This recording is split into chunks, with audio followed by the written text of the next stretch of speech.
Assalamualaikum warahmatullahi wabarakatuh. Perkenalkan, nama saya Putri Yasmin Surya Alifa dengan NPM 123121029.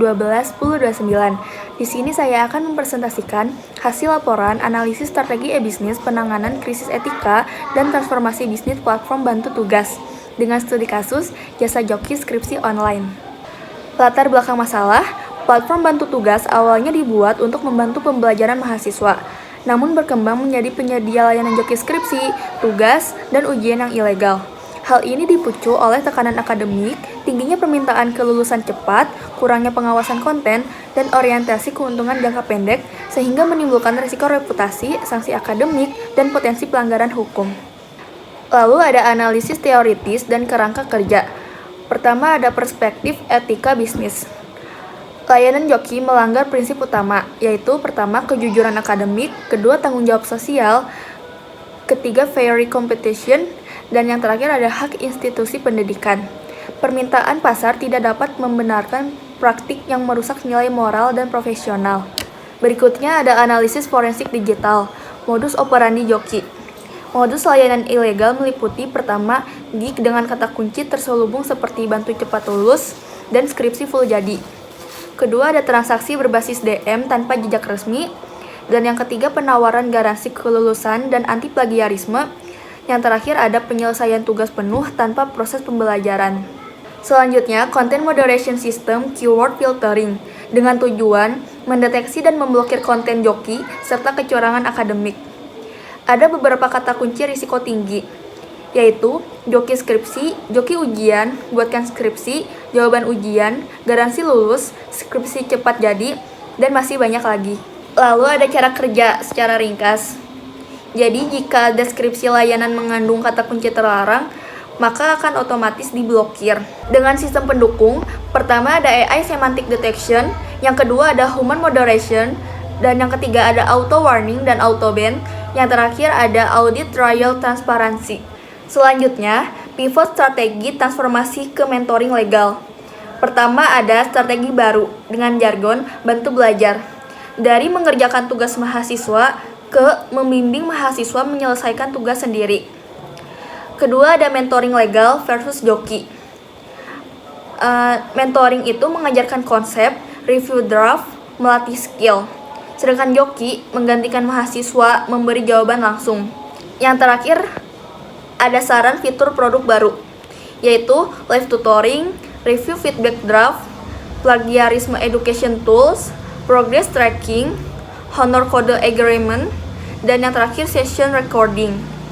Berikut ada simulasi dampak finansial. Ada beberapa komponen seperti risiko hukum, reputasi brand, keberlanjutan bisnis, loyalitas pengguna, dan profit jangka panjang. Berikutnya ada flowchart SOP modernisasi konten dengan tujuan mencegah konten joki, kecurangan akademik, dan aktivitas ilegal untuk menjaga integrasi platform. Ada alur modernisasi konten secara ringkas. Pertama, upload gig. Kedua, keyword filtering, yaitu deteksi kata terlarang. Yang ketiga, AI semantic check, yaitu analisis makna tersirat. Yang keempat, risk scoring. Kelima, decision engine. Ada high risk dengan tujuan blokir. Lalu ada medium risk dengan review moderator. Dan yang terakhir, low risk dengan tujuan publish. Lalu yang keenam ada logging dan monitoring dengan ringkasan flowchart dari upload ke keyword scan, dari keyword scan ke AI check, dari AI check ke risk scoring, dari risk scoring ke block or review or publish, dari block or review or publish ke monitoring. Ada contoh klausul kebijakan anti joki, yaitu platform melarang segala bentuk pengerjaan tugas akademik atas nama pengguna. Pelanggaran mengakibatkan pemblokiran akun permanen dan penghapusan saldo.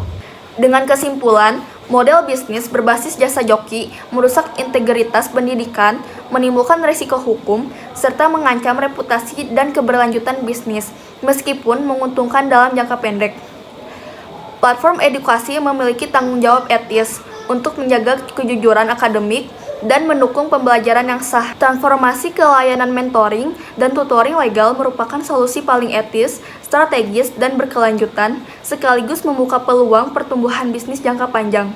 Berikut ada rekomendasi action plan. Minggu pertama, penerbitan. Pertama, tutup layanan joki. Kedua, hapus listing ilegal. Ketiga, audit akun pengguna. Yang terakhir, terapkan kebijakan anti joki.